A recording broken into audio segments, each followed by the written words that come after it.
Sveicināti, dārgie skatītāji! Nu, tad šis arī ir šīs sezonas noslēdzošais raidījums. Iespējams, kaut gan es nezinu, ja kāds vēl pieteiksies uz interviju, tad gan jau, ka es piekritīšu. Bet nu, tāda ļoti fantastiska iespēja man šoreiz ir dota.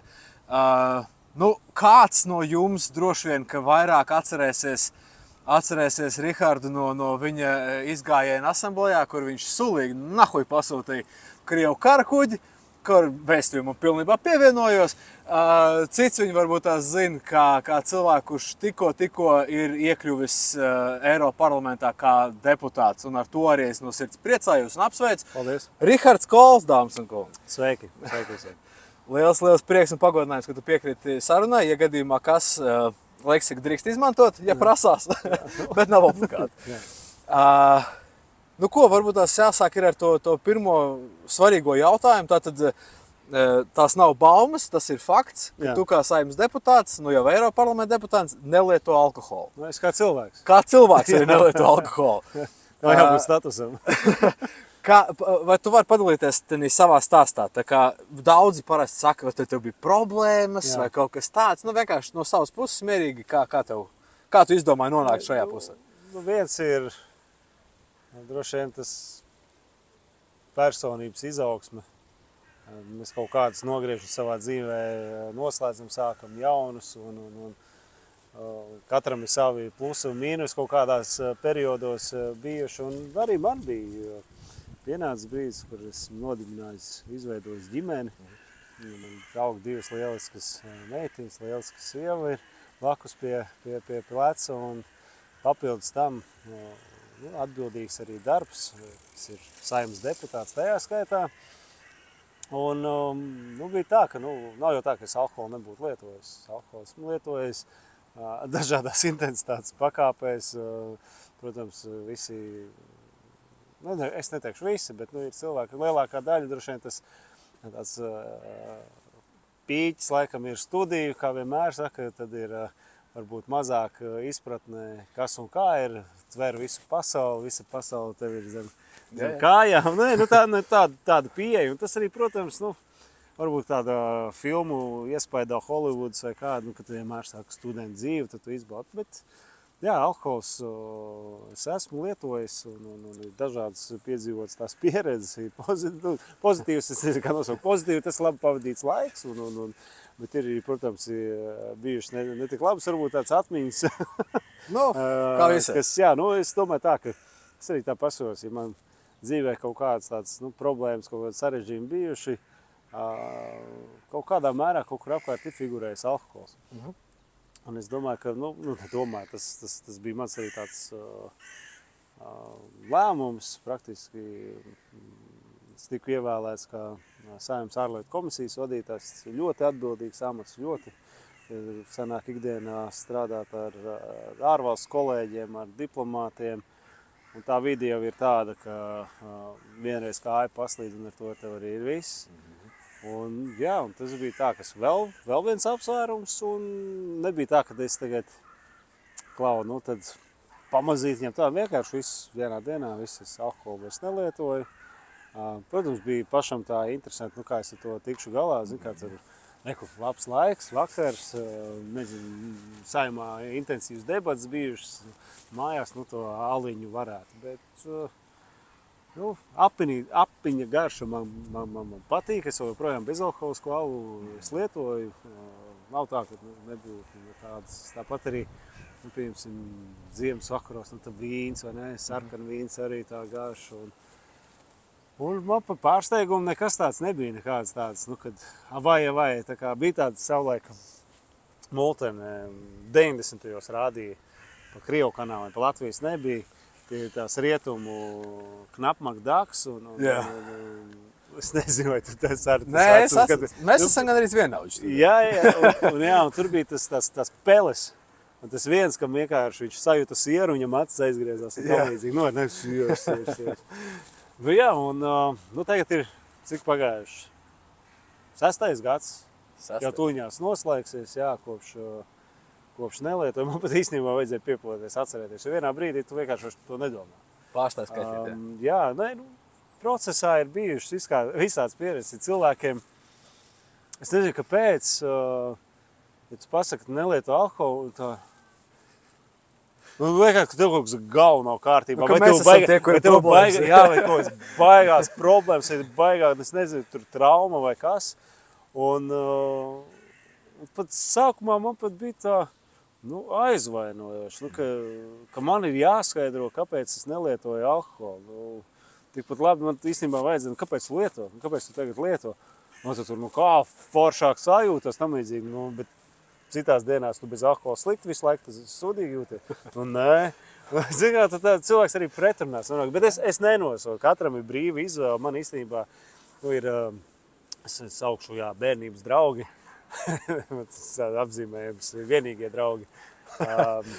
Bet viens no viņiem ir tāds, kurš praktiski tajā laikā, kad studijas, baļļuki, nedēļas nogales, klubi un kas tik vēl, viņš alkoholu nelietoja.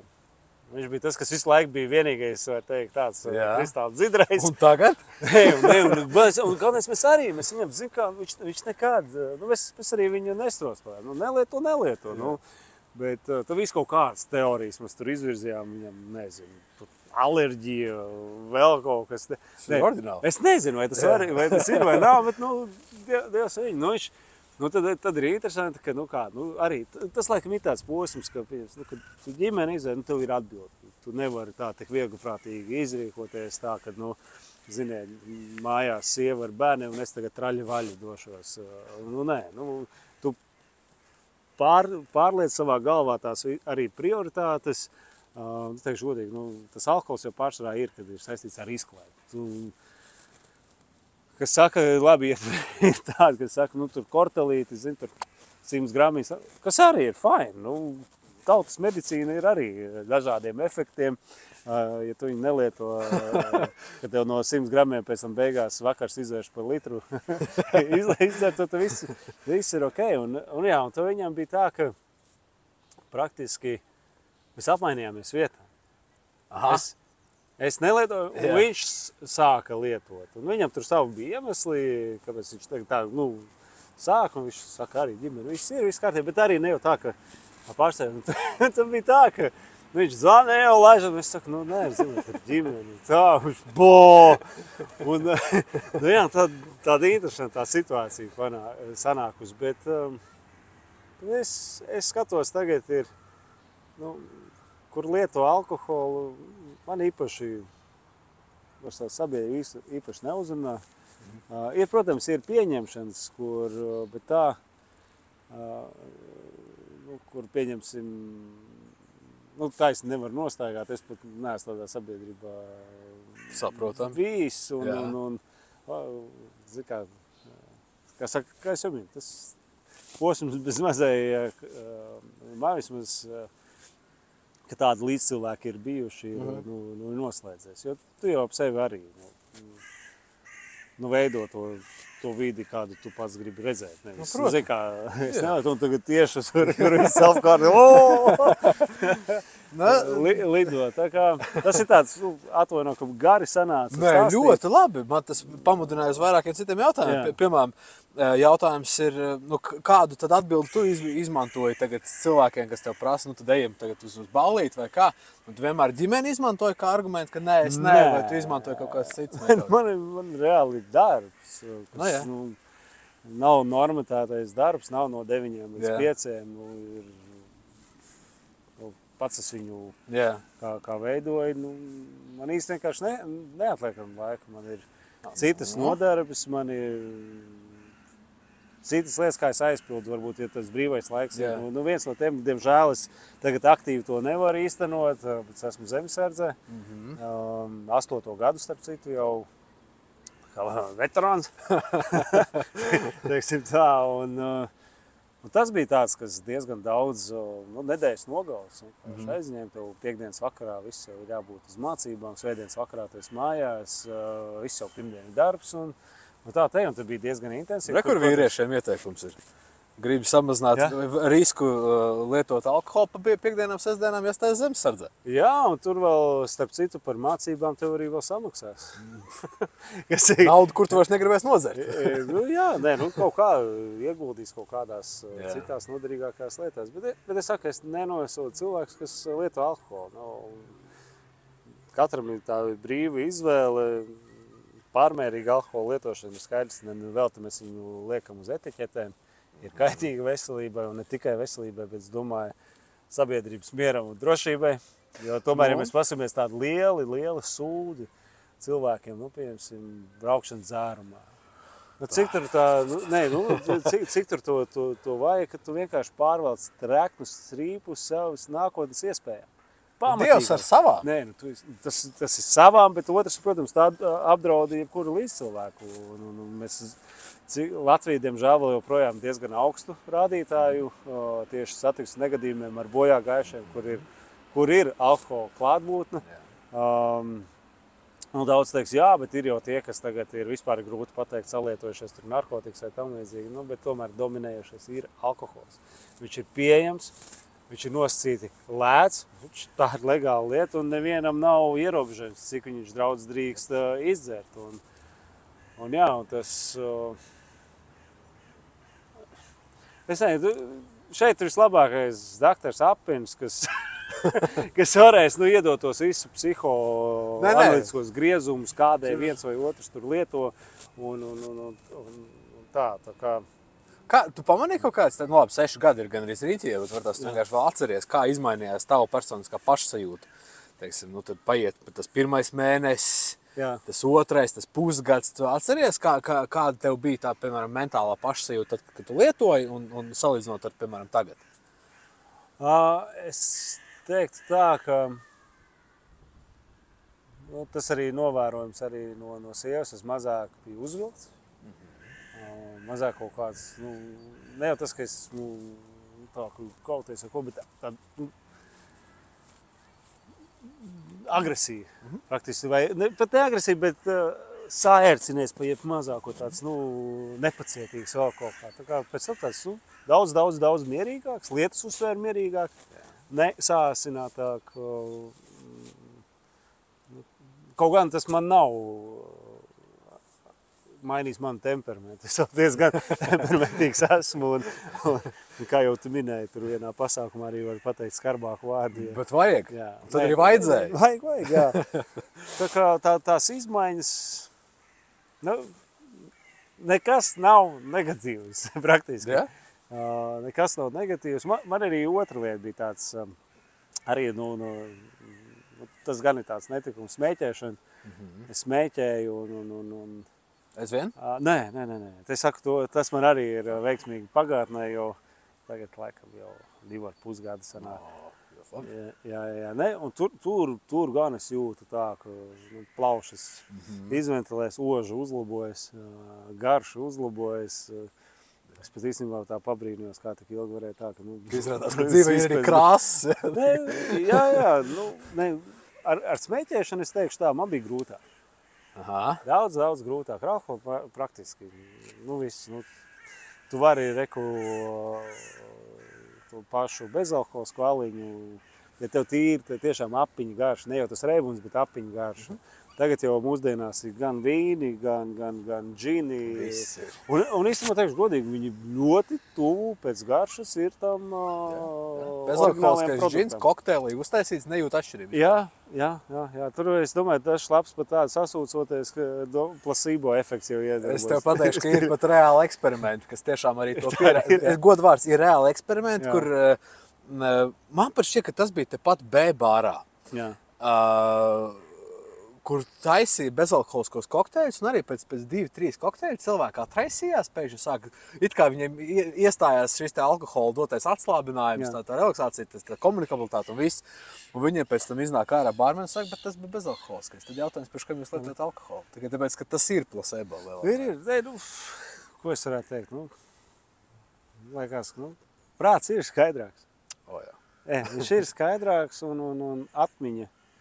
Varbūt nav tā, ka tu viņās citēsi, pirms 3 mēnešiem izlasīt grāmatu, bet tev tas arhīvs strādā daudz labāk. Tu vari atvilkt viņas ātri izvilkt, kas tur bija vai kā. Nu, tas ir tāds. Bet tas smēķēšana man bija pagrūtāk. Tur es īstenībā teikšu, ka es zinu cilvēki, kas smēķē, kas process. Viņi saka, man patīk process. Nu, uzvilkt to dūmu, tur tā. Nu, es biju reāli atkarīgais no nikotīna. Man bija tā, ka, zini, ātri savilkties, un tu dabūji to nikotīnu devu baigo, un tad ir. Netur tev tas process interesē nekā, un tu pēc tā pelnu trauku visu laiku smirdi, un tu jau pats jau nejūti to.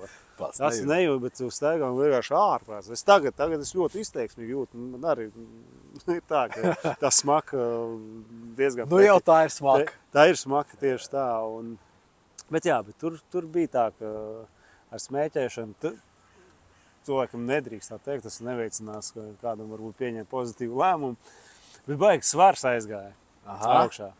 Tev aizgāja augšā? Jā. Okay. Es atmetu smēķēt, un man praktiski pienāca 9 kilo, tā vispār ne augšā, ne lejā, tā viņa arī ir. Tas nozīmē īstenībā, cik ilgi es indēju organismu, ka praktiski man tā dabīga apetīte nebija, jo tiešām ar smēķēšanu, es mierīgi varēju pat vispār visu dienu neko neēst, ja uzsmēķēju apetīti, atkal nosit, un tā visu maucu visu dienu, labi, ko ūdeni padzēju vēl kaut ko. Ar alkoholu, piemēram, ir tā, ka man personīgi svars aizvien vēl turpina kristies ar visu to, ka, un šis gan ir faktiski visiem, tie, kas ir pārtraukuši lietot alkoholu, sākās tas salduma posms. Reāli gribās naštas visu laiku. Jā, tas ir saldinātie dzērieni. Kūkas, čipši, saldējums, vienkārši you name it. un uzreiz liekas, ka tas, es jau nelietoju, man nauda ir, es varu atļauties, kāpēc man sev neiepriecināt. Un tad ir tā rotaļa bišķī to svaru, bet tad tā, ka alkohola lietošana bojā to ūdens apgādes sistēmu organismā. Viņš tā kā nostabilizējās, tad tas viss raiti aiziet uz nervu pamata, kad arī mani tieši tas pats arī mierīgāks, arī smuki iet projām. Uz nerviem daudz, kas aiziet. Un zini kā, ja tu pats saki to, ka nikotīna atkarīgais, tas jau tas sākums tev ir. Tur arī aiziet uzreiz.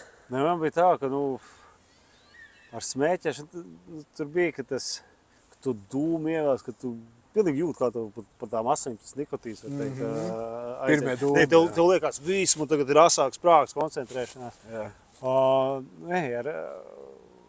Reāli man bija tas, es nezinu, kā tas apzīmējums ir, lauziens, nelauziens. Homkas? Bija tā, ka reāli grūti, tur es laikam aizietāju vienkārši ar rīšanu. Apetīti uzreiz, nenormālākā mausa, un tad bija viens, kas tāds labi, tas viena tāda kultūra asociējās, saulespuķu sēkliņas, bet tā gāja iekšā. Jo tas atkal kaut kāds process. Tas ir. Kaut ko māc. Freidam būtu ko teikt šajā sakarā. Tas baigi iet iekšā visu laiku. Jā. Labi, nereklamējot tagad saulespuķu sēklas un visu pārējo.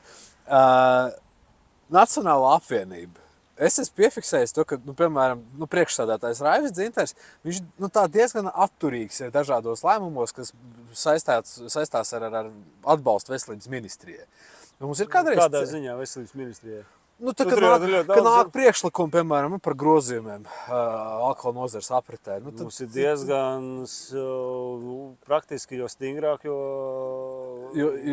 Raivis kaut kā viņš tur... Nē, es domāju, ka viņš pieiet tieši, es nevaru komentēt viņa argumentāciju, mums pieņemsim atsevišķos, ir partijas kopējā pozīcija, frakcijas, kur mēs vienojamies visi, mēs turamies kā komanda, šis ir tas balsojums, ir atsevišķi brīvie balsojumi, kur pieņemsim ir diskutabls tas jautājums, vai vecuma cenzus celšana piepieši apturēs.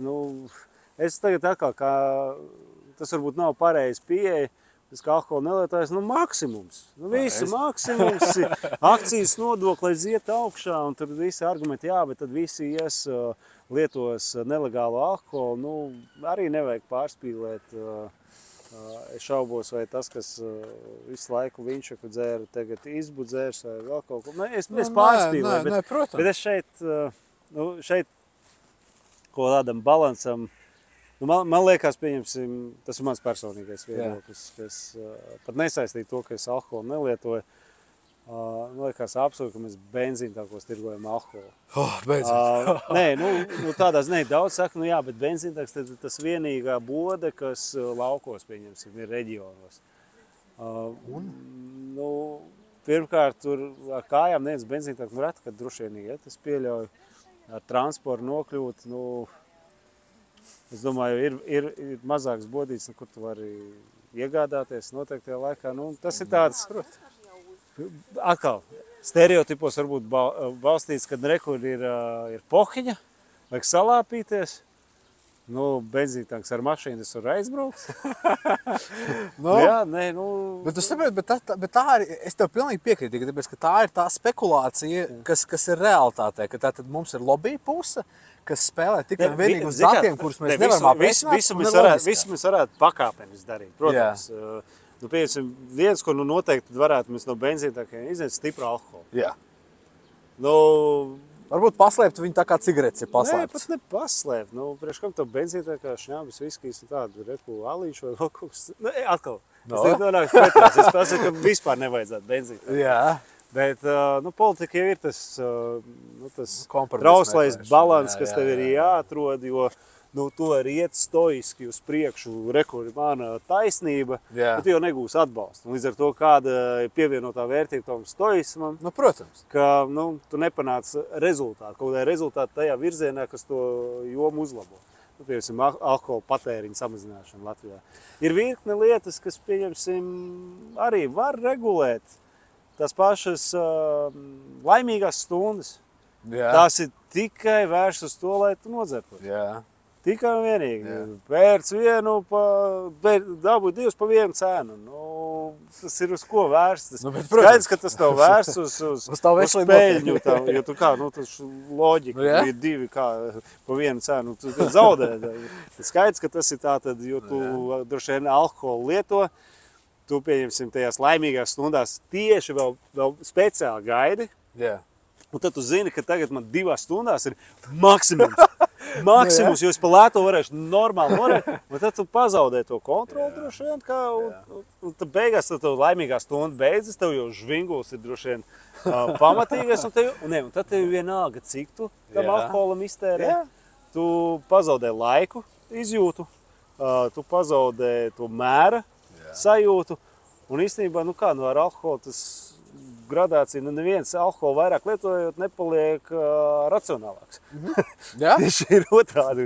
Ir irracionālāks rīcības, nu, kas noved, beigās līdz tādām sekām, ko mēs redzam, nu, tā augstā arī vardarbība ģimenēs. Jā. Alkohols ir, nu, atkal, kaut kāda rečekistiņās, taču tā nav tāda intervija, vai ne, kur viņi man tagad... Ingman atbalstīs. Nē, par to, ka es viņās pateikšu, ka 90% gadījumos alkohols atkal ir blakus šādos lielajos strīdos, agresijā, vardarbībā. Pie Dombura nesen bija tieši raidījums par šo, un tas, kurš Andris Bērziņš, komisijas priekšsēdētājs, akurāti izteicās par to, ka tu neesi tālu no tiem skaitļiem. Viņš teica, ka absolūti lielākajā daļā gadījumu tā vardarbība, kas ir ģimenēs saistīta, ir saistīta ar zaļo puķi. Un cik es esmu runājis arī ar policistiem, viņi arī apliecina par to, ka tad, kad mums ir izsaukumi uz ģimenes konfliktiem, visur ir šmiga. Visur. Es atminos tagad stāstīšu, tas te bija Covid laikā, tā, kad mums bija bēdīgi slavenie bez mazai komandantu stundas. Jā. Un es biju ar zemesargiem, mēs bijām tie, kas, nu, staigāja un vaktēja, lai pēc 11. un neviens ne... 11. Tur bija 8, man liekas, vakarā. Nē. Nu, noteikti gradācija tur bija tāda, kas varēja no darba nākt mājās un tā. Bet pēc 11. vai 12. bija viss, nedrīkst neviens būt. Un tad ar tur bija gadījumi, kur pieņemsim braucam tā pa rajonu, tas bija Pļauniekos. Un pabraucam mašīnu, baigi aizsvidu šogi. Labi, es zinu, nu pieslēp, tur džekiņš iekšā. Nu, redzēt, nu viss ir normāls atzēries, tā. Es viņam saku, nu, klau, nu, bet viss pieklēja. Nu, es tā, ka tu, bet tev, klau, un ko tu grasi?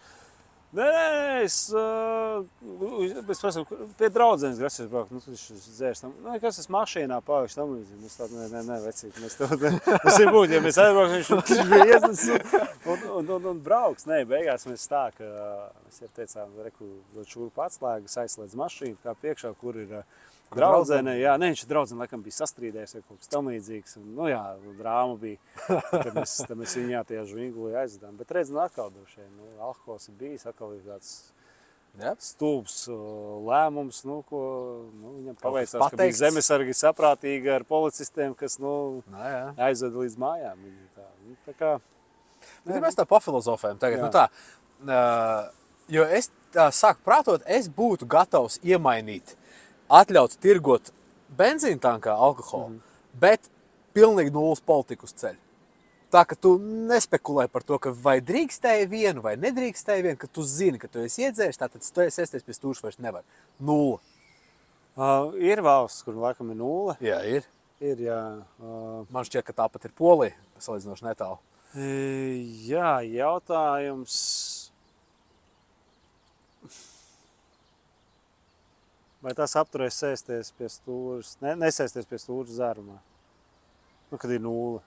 Mēs ejam uz to, kad arī sodi lielāki. Piemetam klāt, kā Zviedri, piemēram, kad pieraksts pārtraukts, kā Zviedri tā kā izrīkojās. Zviedrijā arī bija problēmas ar alkoholu lietošanu pie stūras. Jā.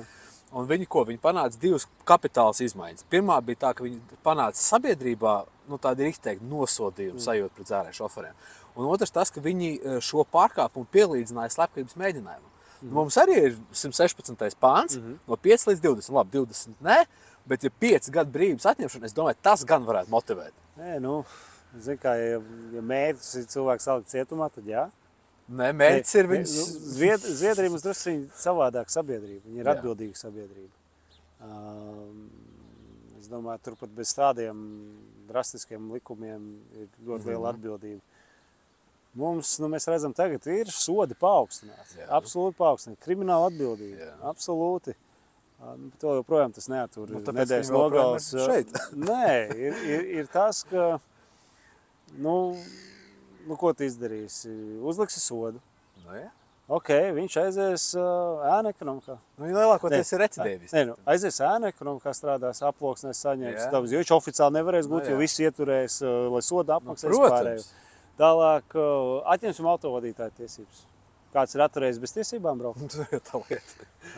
Konfiscēt mašīnu? Jā, tas jau ir. Dabūs citi. Tas jau ir, bet tas ir tomēr, tā kā atkal. Tā ir.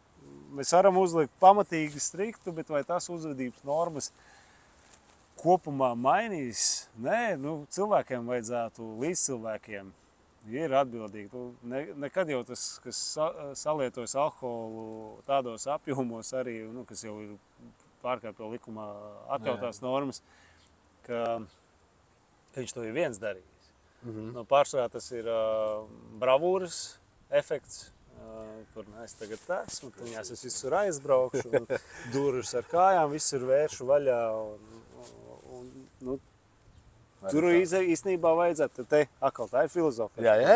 Es nesaku, kā likumdevējs, teiks, kāpēc tu nevirzi. Tāpēc es piemetinēju, mēs pafilozofēsim tagad. Pieņemsim arī noteikti atbildību tiem, kas arī mašīnā ir iekšā. Tajā, kurš ir vada dzērumā, ja mašīnā ir pasažieri, viņi dabūs.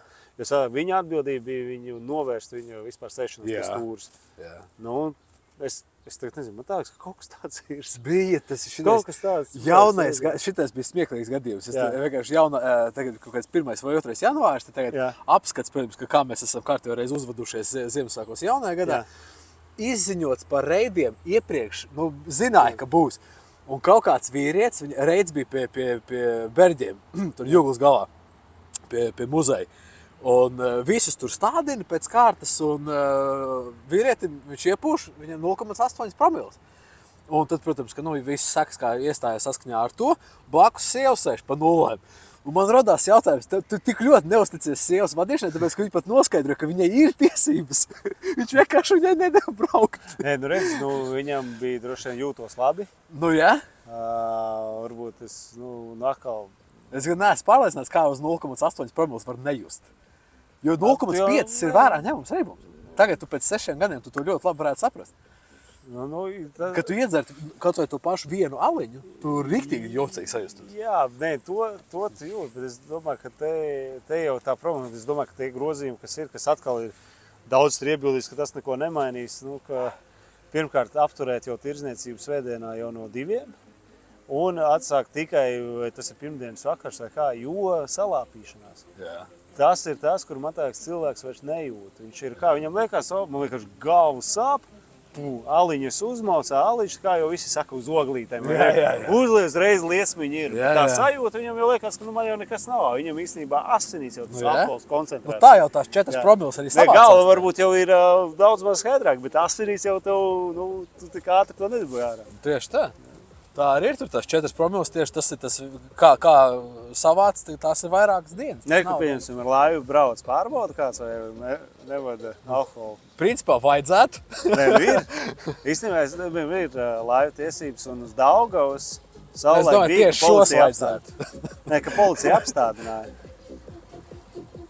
Redzēs alkoholu lieto. Bet... Mums muzikālā pauze.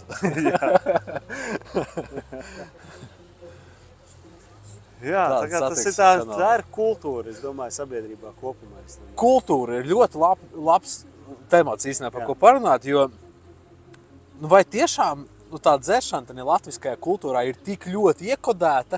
Es saprotu, ka visas tautas dziesmas par miestiņu un visu pārējo, bet neba tādos apmēros, jo neba tautas dziesma un kultūras fondā iekodētais nodrošina to, ka mēs esam Eiropā dzerošākā valsts. Kā mēs esam miestiņu nomainījuši pret šņabi, varbūt tās tev kaut kādas idejas, kaut kādas minējums, kā mums mainīt šo tieši stiprā alkohola lietošanas paradumus, kas ir, es diezgan pārliecināts, ka tas nāk dēļ Padomju Savienības dzeršanas jūga. Ne jau dzeršanas, tur jau mērķtiecīgi mēģināja nodzirdīt, tev nekas veikalos nebija pieejams, alkohols bija uz urā, ne tas augstākās kvalitātes droši vien, un kā valsts, kurā iedzīvotāji vai nasi, kurā ir konstanti zem reibuma, viņi nav racionāli spriestspējīgi. Tas ir tāds Padomju Savienības tāds modus operandi, ne jau tikai Latvijā. Visās Padomju Savienības okupētajās valstīs tā politika ir īstenot diezgan masveidīgi. Atkal man grūti būs pateikt, kādas vispār ir tendences jaunākai paaudzei ar alkohola patēriņu kā tādu. Varēšu iekomentēt šo? Nē, es nezinu. Es esmu dzirdējis, ka pirmkārt viņi jaunie cilvēki Latvijā vairs viņi negrib mērķtiecīgi apreibināties, tā. Viņi var, teiksim, iedzert tiešām baudīšanas vai pagaršošanas nolūkos, bet viņiem nav mērķis apsisties, aizmirsties, jā. Un tajā pat laikā SPKC veidotā statistika parādīja to, ka līdz 16 gadu vecumam 96% meiteņi ir pamēģinājušas alkoholu jau, un 93% zēni. Un tas mēs vēl runājam par 2 gadi līdz atļautajiem šobrīd. Tāda ir mums tā. To nekad neizkontrolēs, kurš kaut ko pamēģinās, bet man liekas, ka Latvijā trūkst, teiksim tā, daudz plašāks klāsts palīdzībai. Man tiešām tā liekas. Kas ir, cik zinu, narkoloģijas centrs, jā? Strautiņas, vai kur tas bija? Straupē, tur liekam ciet jau ir. Viņš jau tur... Pils praktiski pašvaldība pārņem, viss renovēs un atjaunos. Ir vēl šur tur, bet... Atkal... Tas jau bija interesanti, tagad viņai bija jākārto medicīniskā autotiesībām. Un teicu, tas ir ārvās, cik... robotiski tu izējam tiem kabinetiem cauri. Kur ir praktiski tas narkologs galvu noduši, bet tev kāds kontraktu neizveidot. Vienkārši standarti jautājumi, jā, nē. Un zikām, tur tie jautājumi arī, kurš šādā medicīniskā pārbaudē pateiks, jā, es tur zinu, dienā 6 pudeles aliņu izrauju. Nē, nu es nezinu, kurš. Tā ir. Līdz ar to tur, zikājuši tā, te pēc tam kaut kāda statistikas datiem. Tagad, aptaujā visu skatās, kāda ir bijuši tās atbildes dati, un tu to vidējo Latvijā viss ir kārtībā. Tikai nevar saprast, kurš izdzer to visu. Jā, Tā ir. Es vien jāsaka, man bija nesen raidījums arī ar narkoloģi. Jā.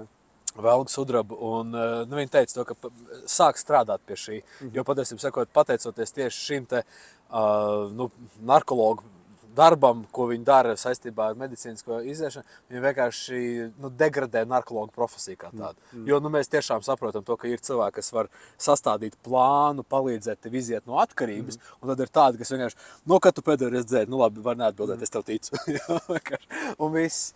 Un tas ir, protams, tāda pamuļķīga mums tā situācija, bet vai mēs varam arī bez viņas, es arī īsti nezinu. Nē, viņai obligāti ir jābūt. Es domāju, ka tas ir arī profesionāļu paudzes nomaiņas jautājums. Ja?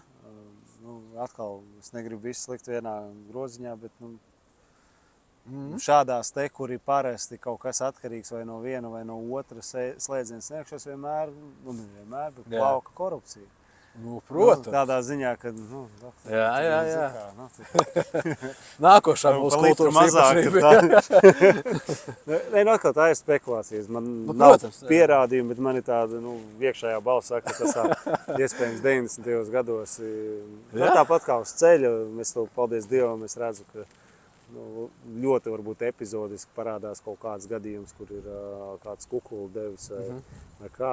Policijas ekipāžām ir kameras tagad, audio, viss ierakstās. Un,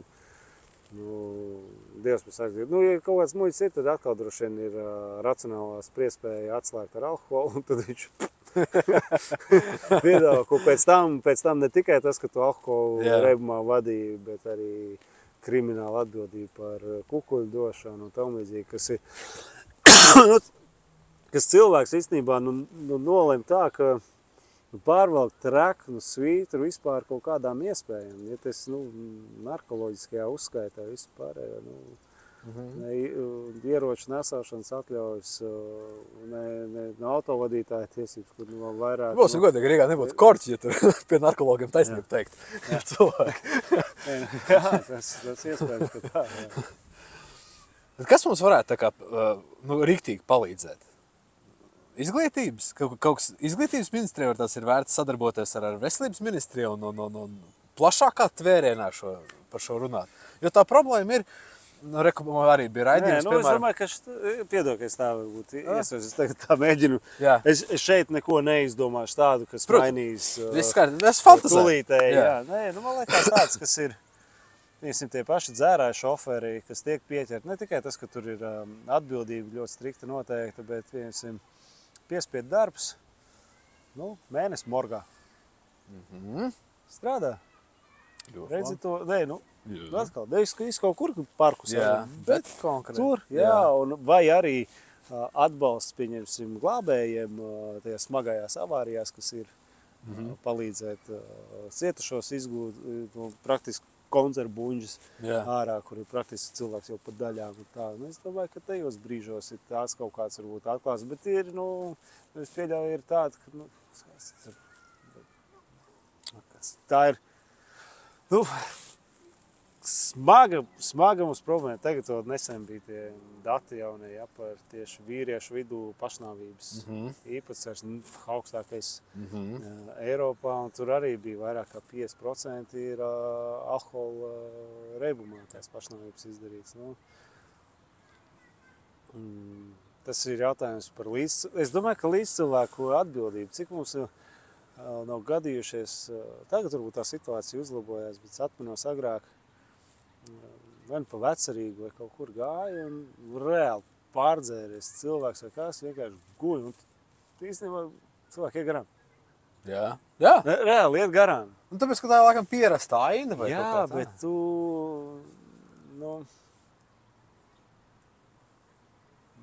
es nezinu. Es, protams, tagad izklausos tā kā Svētā Marija. Satikās divi. Nē, es esmu tāds naivs optimists, ticu cilvēku labajai dabai, bet šādos jautājumos, tikmēr, kamēr cilvēki nenoliek vai ar viņu kā tuvinieku nelēm, viņš jau neaizdomājas līdz tām. Diemžēl. Nu, tā ir, vai arī pašam kaut kāda sūda nenotiek. Tā kā, ko negribas cilvēkiem novēlēt, lai visiem kādā brīdī sūda. Tas nebūtu arī. Tā kā, es saku, var tās visas pātagas salikt, bet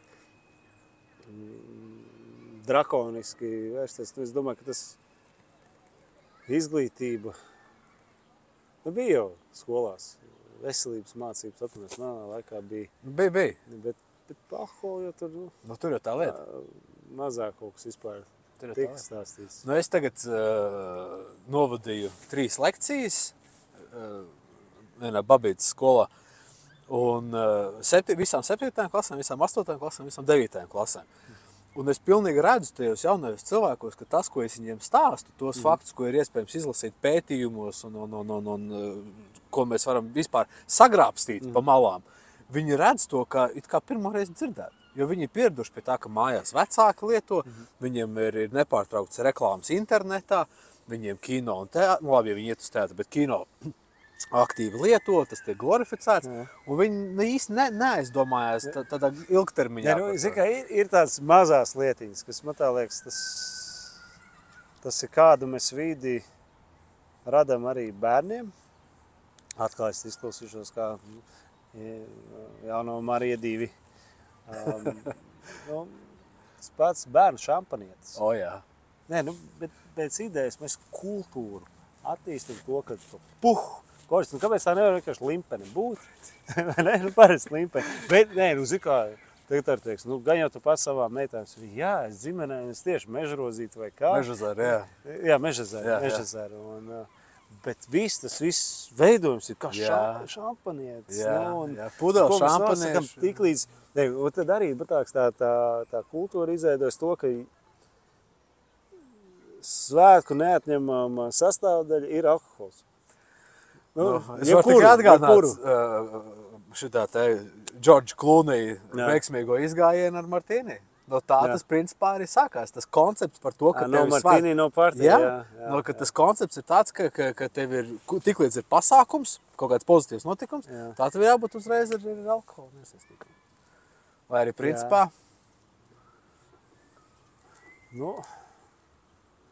Bet tā ir absolūti, es tev pilnīgi piekrītu, jo tas, kā, cik daudz mūsu bērnu potenciāli lietos, ir tiešā veidā atkarīgs no tā, kādu piemēru mēs radīsim.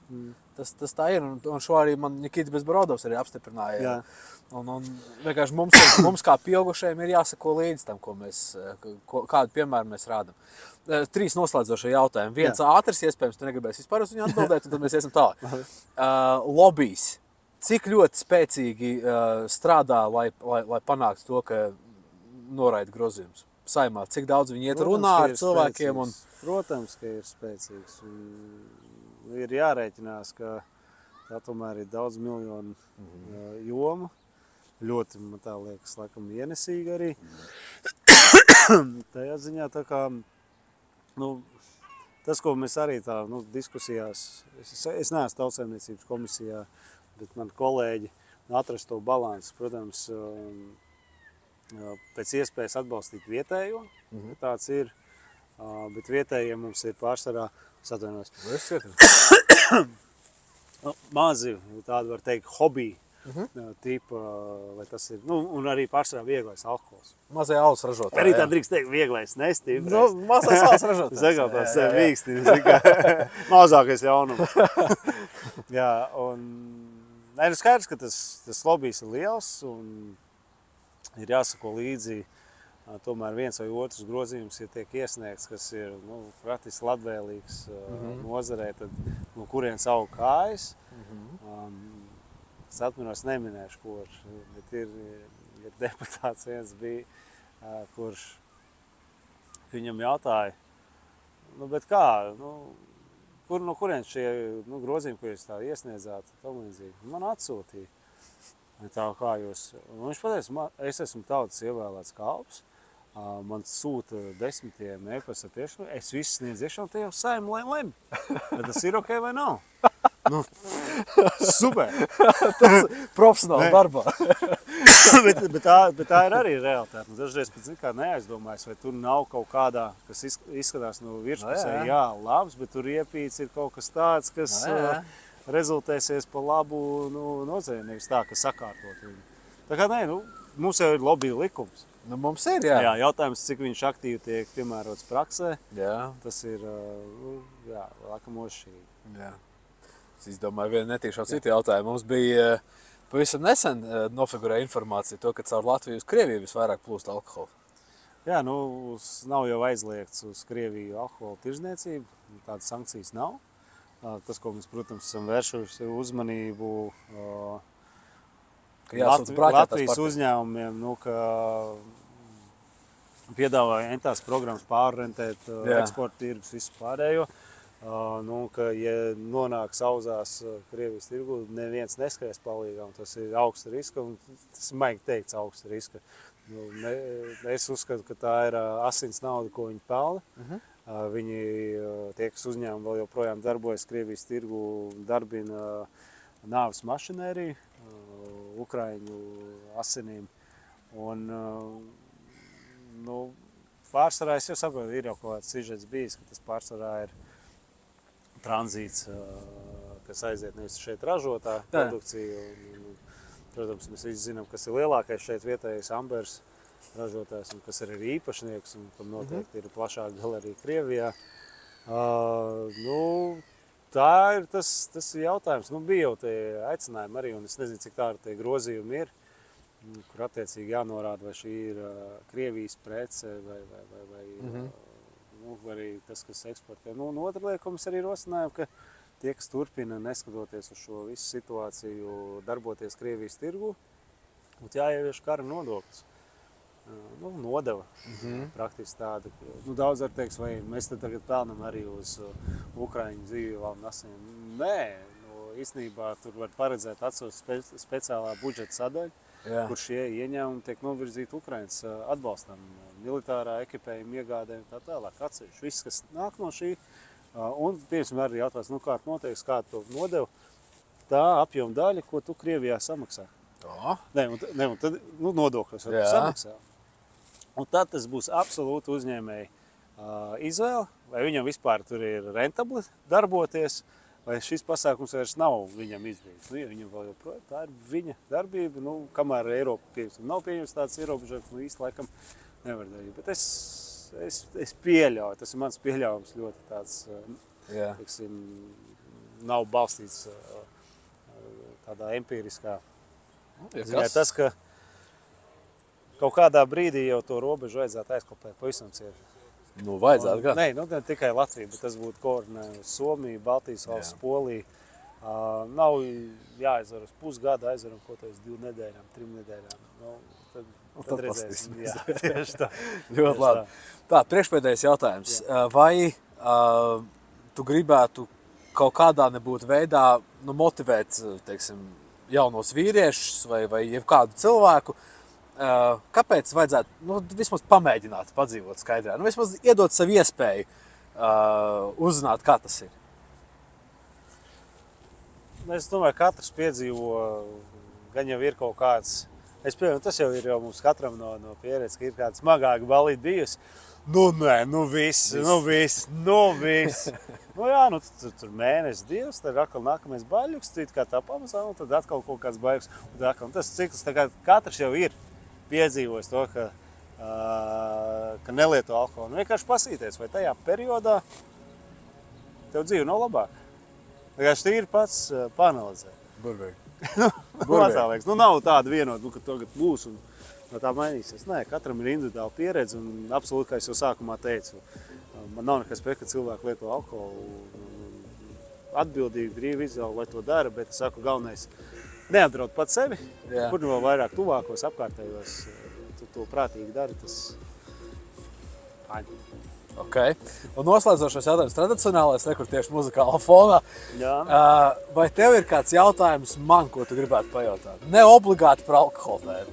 Kas tevi dzēn uz priekšu par šo cīnīties? Godīgi sakot, šis ir ļoti labs jautājums. Ja man bija 16. martā es biju norganizējis konferenci. Un man tā konference bija privāta skolā Domdāris, man ielaida telpās, jo ziema. Un es sapratu, ka ļoti, ļoti labi, ka tā bija tieši skola. Jo, redz, pieaugušiem cilvēkiem ir amizanta tāda problēma, kad viņi runā par kaut kādām pārmaiņām, kas ir vajadzīgas. Un viņi domā par sevi. Viņi vienmēr atliek viņus. Nu šitais var nesteigties. Citiem tad tagad. Bet tad, kad mēs runājam par bērniem un par viņu nākotni, tad motivācija kļūst pavisam cita.